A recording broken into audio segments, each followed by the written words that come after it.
ICSE 2027 students, listen carefully. If you think this is just another paper analysis video, you are wrong.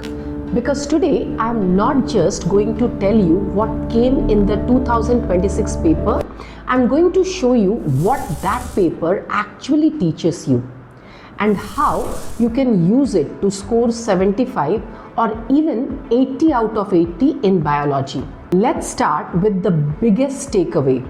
The 2026 paper clearly shows that ICSE is not focusing only on memorization anymore.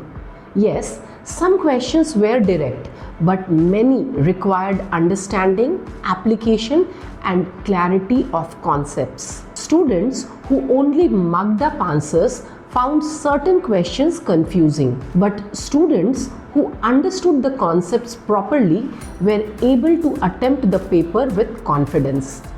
So the first lesson for 2027 is very clear. Don't study biology like a theory subject. Study it like a concept-based subject. Now let's talk about how the questions were actually asked in the 2026 paper. The paper was not just based on one type of question, it was a mix of different types, and this is very important for your preparation.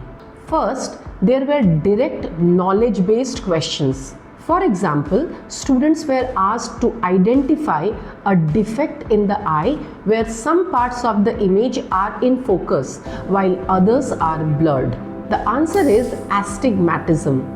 These questions are straightforward, but only if your basic concepts and definitions are clear. Second, there were reasoning-based questions. For example, one MCQ described a situation where a student missed the school bus and the sympathetic nervous system was activated. The correct answer was bronchodilation. Now, this is not just memory. This checks whether you understand how the body actually responds in real situations. Third, there were diagram and case-based questions. For example, a condition like adrenal virilism was shown with a picture, and students had to identify the hormone involved and mention a symptom. So here, your ability to read diagrams and interpret information becomes very important. And finally, there were application-based questions. For example, a real-life situation of an elderly person struggling to thread a needle was given, and students had to identify the eye defect and explain it. This clearly shows that ICSE is testing whether you can apply biology concepts to real life. So while preparing, don't just ask, "What is this?" Ask, "Why does this happen?" and "Where is it used?" Now, instead of just listing chapters, let's understand something smarter. The paper was actually based on concept clusters, not isolated chapters. For example, human physiology concepts appeared in multiple forms. Genetics required clear understanding, not just definitions. Diagrams were connected to theory-based questions. So instead of studying chapter by chapter blindly, you should focus on connecting concepts. For example, when you study the eye, don't just learn defects like myopia or hypermetropia. Also understand image formation and correction. Or when you study the nervous system, connect it with real-life responses like reflex actions or stress situations. This way, even if the question is twisted, you will still be able to answer it. This is what makes your preparation strong and exam ready. Now, based on the pattern of the 2026 paper, let's talk about some common mistakes you should avoid. First, confusing similar terms. For example, in biology, students often mix up terms like different eye defects or genetic conditions.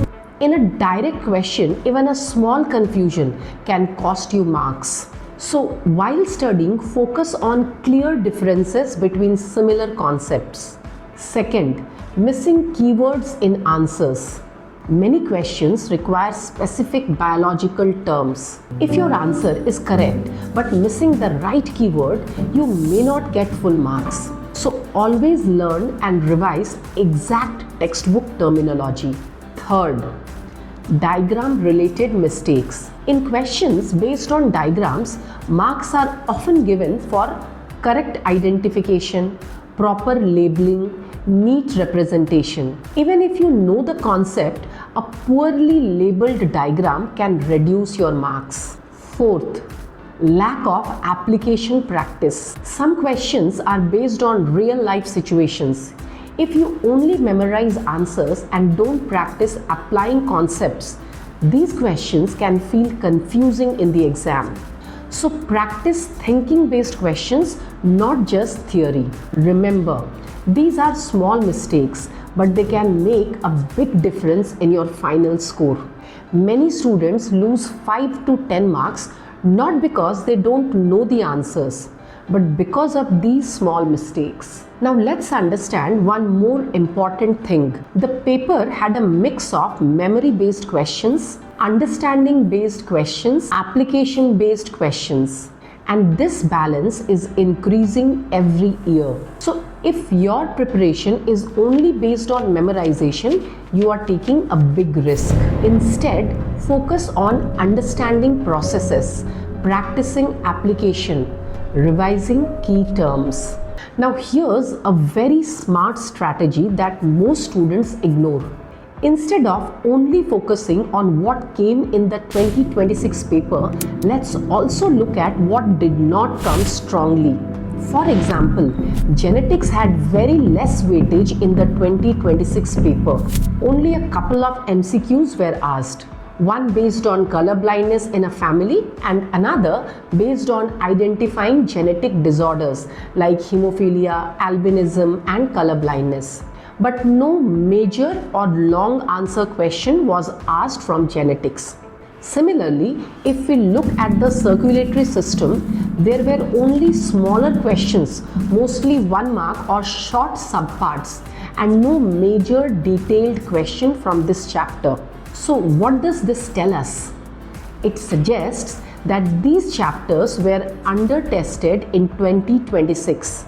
And because ICSE often rotates important topics, there is a good possibility that chapters like genetics and circulatory system can become more important for 2027. But remember, this does not mean that these chapters will definitely come. It simply means you should prepare them very thoroughly and not ignore them while studying. This is how smart students stay one step ahead. If you are preparing for 2027, these are the areas you should focus on. Important definitions and keywords, diagrams and labeling, processes and explanations, genetics-based concepts, human physiology topics. If you prepare these properly, you are already covering a major part of the syllabus. Now, based on trends, here are some smart predictions. You can expect more application-based questions, concept clarity-based questions, diagram-related questions. But remember, these are predictions, not guarantees. So your preparation should always be complete, not selective. Now let's talk about the final strategy. If you want to score 80 out of 80 in biology, first, study the textbook thoroughly. Second, understand, don't memorize blindly. Third, practice writing answers. Fourth, revise regularly. Fifth, focus on diagrams and keywords. Consistency is the key. If you use these insights from the 2026 paper in the right way, biology can easily become your highest scoring subject. If you found this helpful, make sure to subscribe for more ICSE Biology strategies. And I will see you in the next video.